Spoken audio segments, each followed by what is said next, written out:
Up in the air ang holiday feel sa Orani, Bataan. Tatad ang plaza ng mga pailaw na hugis hot air balloons.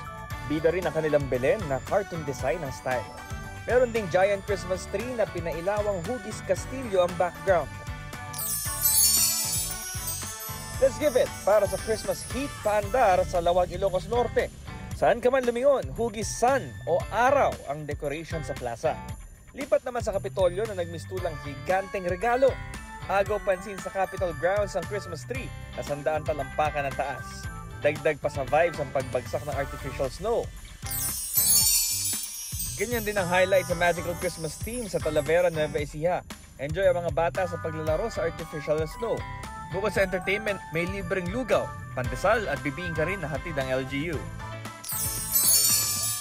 Under Christmas era na rin ang mga pasyalan sa Batangas gaya sa Bayan ng Cuenca at Alitagtag. Merong Belen display, Christmas tree at Candyland decors, kabilang ang higanteng gingerbread house.